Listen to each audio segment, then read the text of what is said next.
हाणे मिलंदासीं सिंधियुनि जे बुज़ुर्ग शाइर डॉक्टर अर्जन सिकायल सां ऐं मुलाक़ात कराए रही आहे producer director Banita Nagpal. Doctor Arjan Sikayal हिकु वॾो शाइर आहे। हिन खे केतिरनि ई इनामनि सां नवाज़ियो वियो आहे। हिन साहित्य जे जुदा जुदा सिनफ़ुनि ते कलम आज़मायो आहे ऐं निहायती कामयाबु रहियो आहे।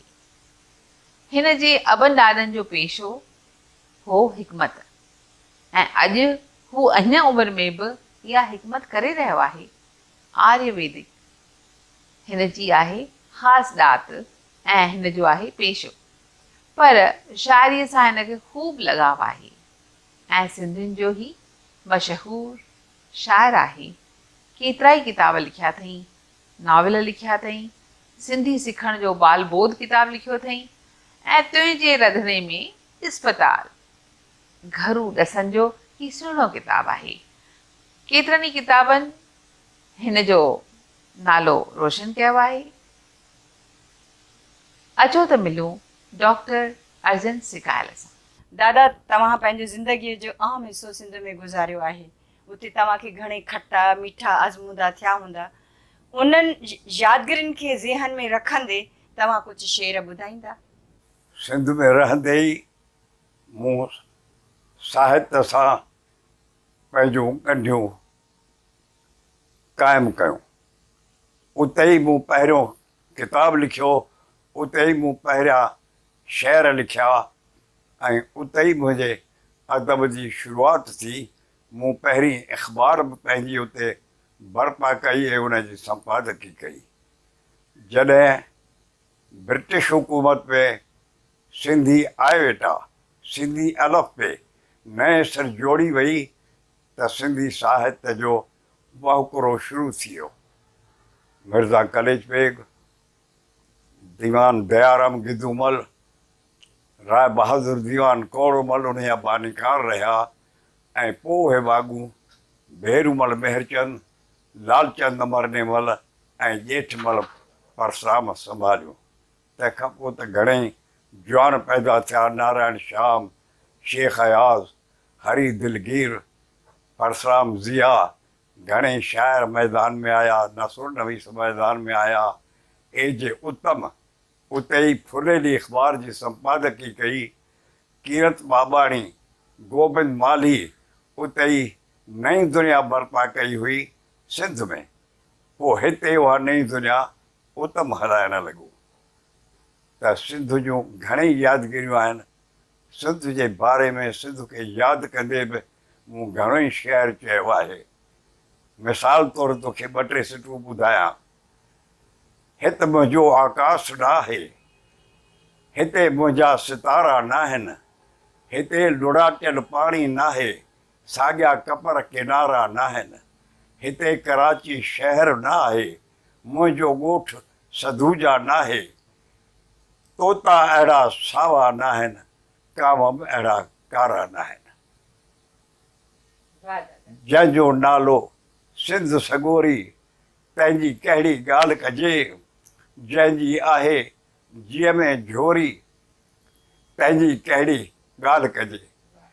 खाबाणीअ सां पेहे ताजा, झार भॼाए पोख बचाए, ॻाढ़ीअ पोतीअ वारी छोरी, तंहिंजी कहिड़ी ॻाल्हि कजे। घणेई ख़त बि ईंदा रहिया, मां उन्हनि जा जवाब ॾींदो हुउसि, शेर बि ॾींदो हुउसि। उहे शेर सिंध जे अख़बारुनि में बि छपंदा हुआ।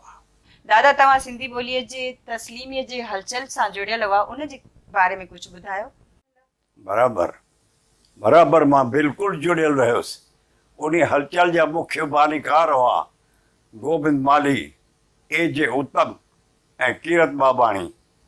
सच इहो आहे त मां उन्हनि जो शुरूआति खां वठी चौथो पको, पोइलॻ ऐं सिपाही ऐं उन्हनि जो साथी थी रहियुसि। उन वक़्तु मूं शेर बि लिखिया। भारत में सिंधी ॿोली तस्लीम न थी हुई, तॾहिं मूं लिखियो हो, अगरि सिंधी ॿोली भारत में अञा मंज़ूर न थींदी त सॼी तारीख़ ॿोलियुनि जी सितम जो दास्तान थींदी। उन वक़्तु ए.जे. उत्तम, कीरत, माली तमामु अॻिरा रहिया ऐं दिल्लीअ ताईं वञी अरीज़ा मोकिले सिंधी ॿोलीअ जे तस्लीमीअ लाइ वॾी हलचल हलायूं। पोइ त घणेई बुज़ुर्ग मंघाराम मलकाणी जहिड़ा, राम पंजवाणी जहिड़ा, एलिश अजवाणी जहिड़ा शामिल थी विया ऐं पंचायतुनि, ॻोठनि ऐं शहरनि मां कई तारूं आयूं। सिंधी ॿोलीअ जे तस्लीमीअ लाइ हिकु दफ़े असां बुख हड़ताल बि कई, जंहिंमें सिंधी अल्फ़ाबेट जे 52 अखरनि वांगुरु असांजा 52 नौजवान बुख हड़ताल ते वेठा हुआ। नेठि श्रीमती इंदिरा गांधी जॾहिं प्रधानमंत्री थी तॾहिं उन्हीअ सिंधी ॿोलीअ खे तस्लीम करायो ऐं 8 शेड्यूल में शामिलु कयो। असांजा मुरबी त्रिमूर्ति दादा ए.जे. उत्तम, दादा कीर्त बाबाणी, श्री गोबिंद माली जी, जिन पंहिंजी सॼी ज़िंदगी मिठड़ी क़ौम खे ॾिनी। तव्हां त उन्हनि जे ॾाढो वेझो हुआ, उन्हनि जे बारे में कुझु ॿुधायो। उत्तम सॼी टोलीअ जो सिपह सालार थी रहियो ऐं नई दुनिया अख़बार जे मैगज़िन जे वसीले हुन ख़ूब प्रचार कयो। गोबिंद माली भगवती नावाणी खे साण वठी ॻोठ ॻोठ ऐं शहर शहर में फिरियो ऐं सिंधियत जे हलचल जो, सिंधियत जे विकास जो सॼो फैलायो। कीरत बाबाणी अखिल भारत सिंधी ॿोली साहित्य सभा जे प्रेसिडेंट जे हैसियत में केतिरा सम्मेलन कोठाया, जिते हज़ारे हज़ारे डेलीगेट इकट्ठा थी विया हुआ। दादा, तव्हांजो जनम किथे थियो? पंहिंजे नंढपण जी कुझु यादियूं ॿुधाईंदा? मां साहित्य जे सधूजा ॻोठ में ॼाउसि। मुंहिंजो ॾाढो वॾो हकीम, हाज़िक़, तबीब कामिल हो। मुंहिंजो पिता बि वॾो हकीम हो, सिंध जा मशहूरु हकीम हुआ। मां उन्हनि खां हकमत सिखियुसि। साहित्य जो शौक़ु बि मूंखे उन्हनि वटां मिलियो। हू जाम अख़बारूं घुराईंदा हुआ, वॾा विद्वान हुआ। दादा, ॿुधाईंदा त तव्हां पंहिंजी पहिरीं रचना कीअं ऐं कॾहिं शुरू कई? हक़ीक़त इहा आहे त मां अञा 10-12 साले जो हुउसि त मुंहिंजो यार हरचो हिकु ॾींहुं हुते सनानु कंदे थो चवे यार हरचो, सम्झो की न चर्चो, अची हाणे परचो, मिठा यार अर्जन। मूंखे हैरत लॻी वई त हीउ शाइर जो फ़र्क़ु कॾहिं थियो, हीउ किथां शाइर थियो, मां छो न थियुसि। उन शौक़ में मूं कचियूं फिकियूं शाइरियूं लिखियूं, के कविताऊं लिखियूं जेके कचियूं हुयूं ऐं क़ौमी ख़्यालनि वारियूं हुयूं, गांधीअ जे हलचल वारियूं हुयूं। तंहिंखां पोइ मां पकी शाइरी करणु लॻुसि, एतिरे क़दुरु जो मुंहिंजा शेर मशहूरु सिंधू मख़ज़न शिकारपुर मां निकिरंदी हुई, उन में बि छपजण लॻा। संसार समाचार हिंदुस्तान में बि छपजण लॻा। इन तरह सां मुंहिंजी शाइरी शुरूआति थी। तोखे ॿुधायां, रवाजी तरह मूंखे रोमानवी शाइर चयो वेंदो आहे, जेतोणीकि मां पाण खे तरक़ी पसंदि शाइर चवंदो आहियां।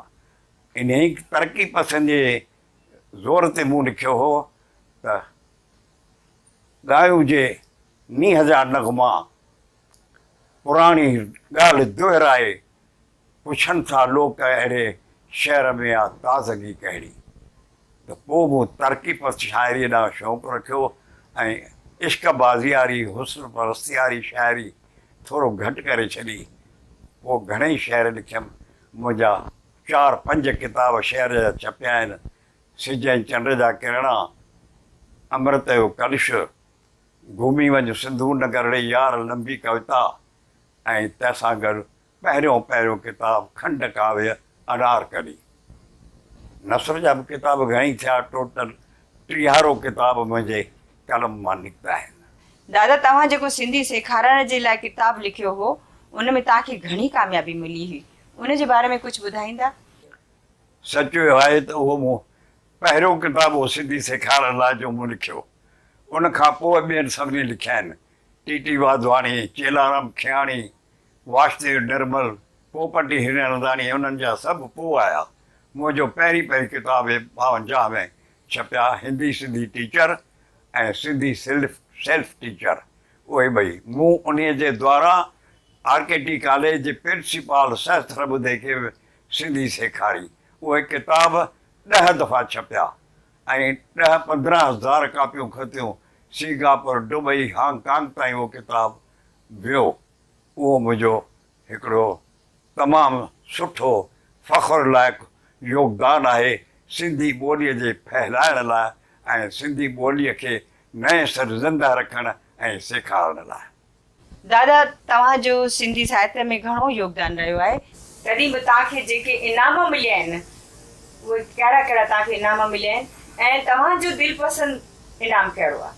हा, इनाम त सभई इनाम आहिनि, पैसनि जी ॻाल्हि कान्हे, पर जेको ताज़ो ॿ इनाम मिलिया, हिकिड़ो प्यारे दोस्त A.J. उत्तम जी यादि में, जो मुंहिंजे लाइ शख़्सी फ़ख़्रु ऐं शख़्सी प्यार ऐं शख़्सी क़दुर जी ॻाल्हि आहे, छाकाणि हू मुंहिंजो निहायत प्यारो दोस्त हो। इन करे उन जी यादि में तयारु कयल इनाम, बर्पा कयल इनाम मूंखे मिलियो त मूंखे बेहदि ख़ुशी थी। ऐं नेशनल काउंसिल फॉर प्रमोशन जो इनाम बि इज़त भरियो इनाम आहे। उन्हनि मानपत्र बि ठाहे मूंखे मोकिलियो। त 2 इनाम मुंहिंजे लाइ बिल्कुलु ख़ासि आहिनि। दादा, तव्हांजा घणा घणा शुक्राना, मूंखे ॾाढी ख़ुशी थी। पुट विनीता, तुंहिंजी बि महिरबानी जो मूंखां हेॾो डिघो इंटरव्यू अची वरितो अथई। अॻे हिकु दफ़ो वीना श्रृंगीअ दिल्लीअ जे एक्सटर्नल सर्विस लाइ सिंध में मोकिलण लाइ मूंखां इंटरव्यू वरितो हो। अॼु ॿियो ई इंटरव्यू आहे जो निहायत अहमियत भरियो ऐं तमामु क़ाबिलियत सां तो वरितो। मां बि तुंहिंजो शुक्रगुज़ार आहियां। प्यारा साथियो, तव्हांखे हीउ इंटरव्यू वणियो न, त पोइ हिन चैनल खे अॼु ई सब्सक्राइब कयो, ॿियनि खे ॿुधायो, शेयर करियो, जीअं घणे में घणा सिंधी अहिड़नि सुठनि प्रोग्रामनि जो लुत्फ़ माणे सघनि। जय झूलेलाल।